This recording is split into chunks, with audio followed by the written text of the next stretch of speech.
Você está ouvindo o Drops de Dança, o podcast que traz a cada episódio o debate de um tema relativo ao universo da dança. Uma realização do curso de dança da UFO e do programa Licor, com o apoio do Núcleo de Música e Tecnologia da UFO.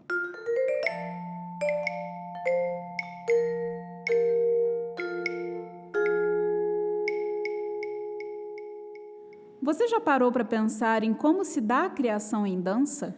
Nas experiências que você teve, você participava da criação coreográfica? Ou a criação era feita por outra pessoa? É possível aprender e ensinar a criar? Criatividade se ensina?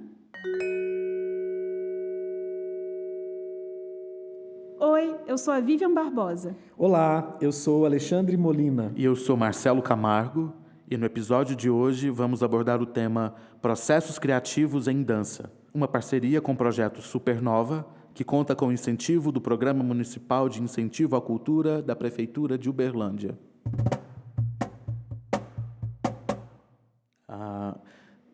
Estou aqui pensando, nessa primeira questão de como que se dá a minha criação em dança, e pensando nessa relação com processos de criação.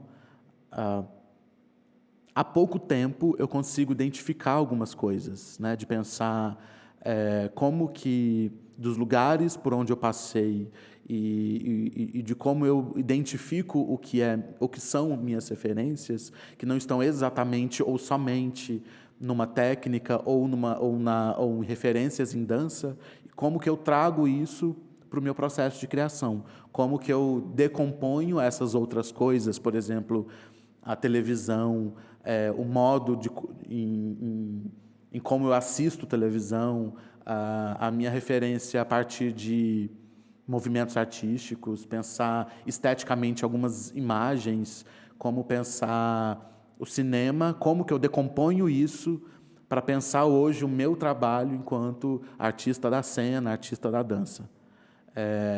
E como encontrar esses elementos e como decompor essas coisas, como tirar isso, né? Esse decompor eu enxergo como essa referência estética que eu consigo levar para o que eu danço hoje. É bacana ouvir você falando, Marcelo, porque eu acho que o seu caminho, o seu percurso formativo e o seu percurso enquanto artista, ele se dá de uma maneira diferente do processo, talvez, de uma maioria das pessoas que buscam o caminho da dança para trilhar. Então, é muito comum a gente ver nas salas de aula, né? A gente que é professor, né, Ale? Sim. Aqui no curso de graduação em dança da UFO, é muito comum a gente ver um percurso no qual as pessoas mais aprendem técnicas específicas e reproduzem essas técnicas e aprendem coreografias que já estão formatadas e dançam essas coreografias do que pessoas que já estão habituadas a compreender um processo de criação ou a mergulhar em um processo criativo de fato, ou a se colocar de uma maneira mais autônoma para criar, ou para interferir, ou para colaborar com uma criação. Então, eu achei muito interessante você trazer essa sua perspectiva e interessante a gente ir percebendo como que o percurso formativo vai moldando o nosso olhar sobre a própria criação artística e as práticas artísticas de uma maneira geral, né? Eu acho que muito pouco tem se ensinado nos contextos informais ou não formais de dança, especialmente, sobre estratégias de criação, procedimentos de criação. Então, isso é um assunto que a gente pode esmiuçar um pouquinho melhor. Eu, pelo menos, assim, posso dizer que, na minha experiência prévia à universidade, foram pouquíssimas as vezes em que eu pude me colocar como uma pessoa que criava algo. Foram pouquíssimas as vezes, foram muito raras as vezes. Uma vez que eu me lembro foi quando eu participava de um grupo de dança moderna, que tinha criações próprias, então tinha um pouco essa vibe de comunidade, assim, um pouco, né? Mas ainda era muito difícil compreender o que motivava as criações ainda era muito pautado na forma, né? E foi assim, a partir da universidade que eu fui conseguindo entender melhor o que poderia ser um processo de criação, pautado pelo quê, como, que caminhos, né? E eu acho que é isso, assim, às vezes é motivo de muito medo, até de pânico, né? Quando a pessoa que nunca parou para pensar nisso, de repente, não, agora é você que faz, é você que vai criar algo. É difícil, né, às vezes, lidar com isso. A gente percebe muito isso na graduação, principalmente as turmas que vão chegando, né? Turmas novas vão tendo que se deparar com esse momento dessa autonomia maior e essa dificuldade de, às vezes, não saber como se mover pela criação, né? E realmente é muito difícil, né? E eu acho que isso extrapola para além de turmas iniciais, né? Eu fico pensando que a minha chave virou já fora da universidade, né? De pensar que como eu vou realizar os meus trabalhos. E assim, eu nunca me encaixei, eu nunca me senti à vontade, né? Nunca trabalhei enquanto grupo, nunca trabalhei em companhias, sempre trabalhei sozinho. Então, eu precisei cavar esses buracos, assim, peraí, eu preciso trabalhar, eu quero mostrar meu trabalho, eu tenho desejos, não me identifico com coisas que eu estou vendo, o que eu preciso fazer? Então, eu comecei a olhar de onde eu vim, assim, né? O que eu faço, do que eu gosto, entender que eu posso fazer e falar sobre esse universo que eu gosto, né? Não necessariamente, às vezes, no início, né, ainda dentro da universidade, existiam algumas amarras minhas, né, de achar que eu não poderia fazer certas coisas porque eu estou dentro de uma formação específica, mas que eu poderia cruzar essas outras coisas e com isso, encontrar e ver essas possibilidades que me agradam enquanto artista, que é entender de quais lugares que eu quero falar, de quais coisas e quais referências eu quero trazer e começar a modular essas camadas, né? De entender que eu não estou falando só de um tema, mas que o que eu gosto, ele vira um modo como eu trabalho, e não sobre o que eu estou falando, apenas. Sobre essa relação com a criação, a minha trajetória, talvez eu pudesse localizá-la em 3 momentos. Tem um primeiro momento em que eu me aproximo da dança para estudar dança a partir de técnicas sistematizadas, e aí fazendo com uma certa regularidade aulas de balé, de jazz, de dança moderna. E nesse período, a relação estabelecida no processo de criação era muito essa, de ter alguém à frente desse processo, um coreógrafo, uma coreógrafa, e aquele grupo ali do qual eu fazia parte, desenvolvendo um projeto criativo proposto por outra pessoa, e que, na maioria dos casos, não abria muito espaço para que a gente criasse junto.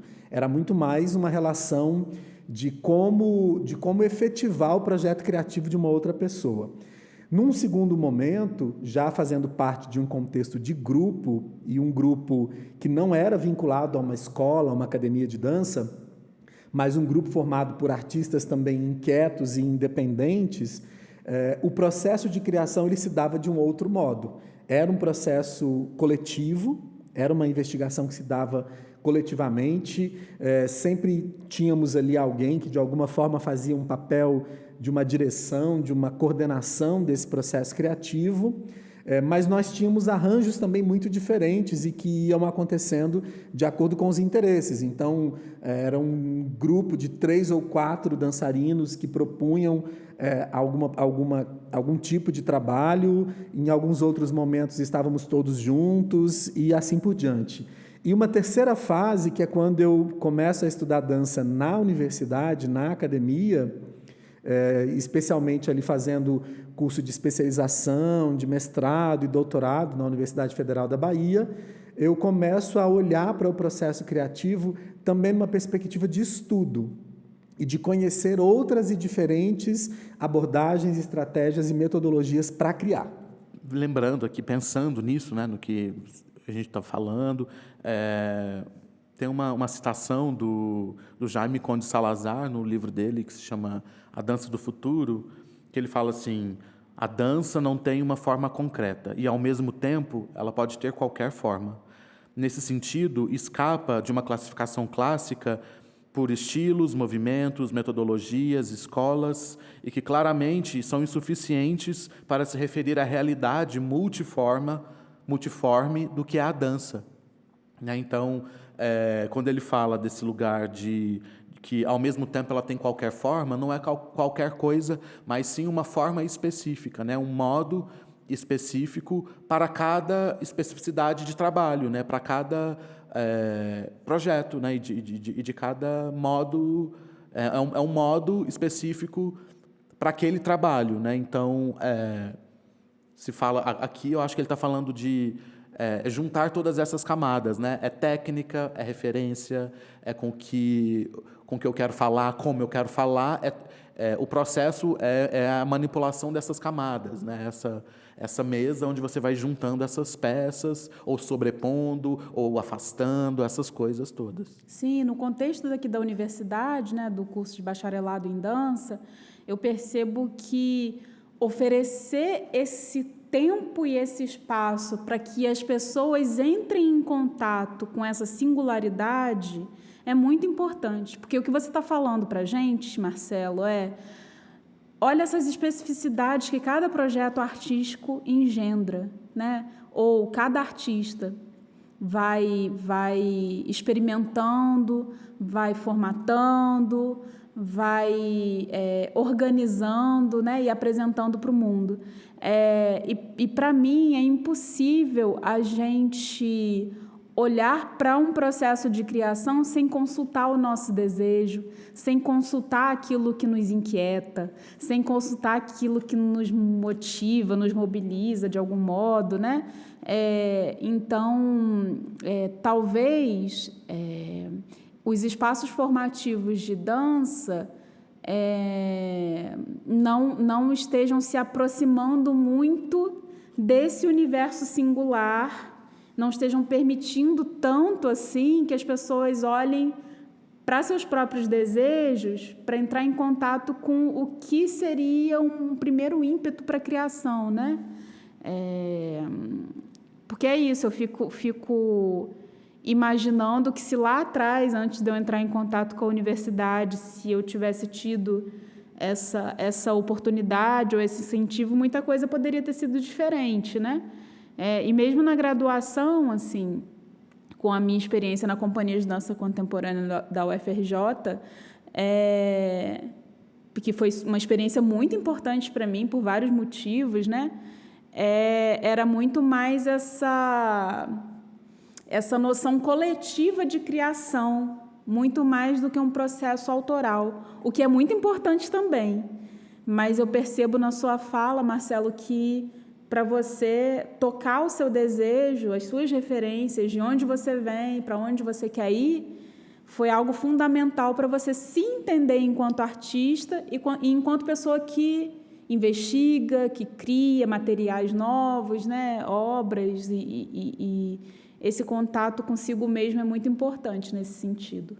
Sim, e a gente, em alguma maneira, fez isso, Se a gente pensa no Supernova, um projeto que nós três fizemos, a gente chegou nesse lugar, assim, da gente ter que gastar muito do que a gente estava entendendo naquele momento, que obra de dança a gente queria trazer, E a gente tinha um disparador, a gente tinha um universo ali sonoro, e como que na testagem e no fazer, e no repetir, a gente foi entendendo que o trabalho ele exigia algumas formas e alguns lugares para acontecer. E ele vira um álbum, ele vira uma dança sonora. A gente entende que a partir dos desejos, das referências e com o que a gente estava trabalhando, a soma dessas coisas também ela ia apontando caminhos. Então, o trabalho é isso, assim, de como que a gente está enxergando. A gente dava esse passo para trás para olhar que mistura que é essa que a gente estava fazendo, para tentar entender e testar também, né? É sempre um grande teste, muitos testes. Sim, ou seja, a gente estava olhando para a gente estava olhando uns para os outros e a gente estava olhando para o trabalho, porque Exatamente. quando a gente entra de fato num processo de criação, o trabalho ele é vivo, né? Ele ganha vida e ele começa também a dizer coisas e a pedir coisas e é muito interessante isso. E tem uma questão também que eu acho que toca muito nessa relação com a criação, de que modo também que essa lógica que organiza o sistema de fomento e financiamento à dança, por exemplo, interfere no processo criativo. Quando você tem um edital que estabelece um prazo, sei lá, de 8 meses para você realizar um projeto. E dentro desses 8 meses você tem que planejar, você tem que ensaiar, você tem que estrear, fazer temporada.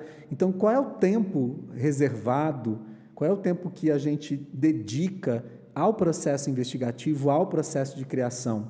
E numa direção semelhante, o que acontece também com essa dinâmica que, em geral, faz parte de um processo inicial de formação em dança, em quem escolhe estudar dança em academias, estúdios de dança, por exemplo, nesse processo de participação de festivais competitivos, onde existe um tempo pré-determinado para que a apresentação aconteça, e geralmente é um tempo muito curto. Sei lá, eu já participei de festivais onde cada coreografia poderia ter 3 minutos, ou no máximo 7 minutos.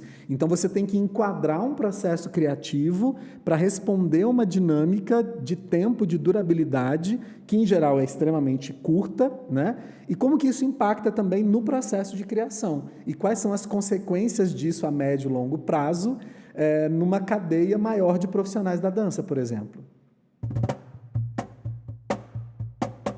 Bom, esse foi o episódio de hoje. E para deixar você com a pulga atrás da orelha, pensando mais um pouquinho, depois que a gente finalizar o episódio, a gente vai deixar algumas perguntas. Em sua história de dança, você pôde participar de exercícios de criação? A quais procedimentos criativos você teve acesso? Para você, que temática uma obra coreográfica pode abordar? Em que formatos? Processos de criação precisam ficar confinados à sala de dança ou podem extrapolar esse espaço-tempo? Como? Deixa seu comentário aí embaixo, a gente vai adorar ler tudo que você escrever.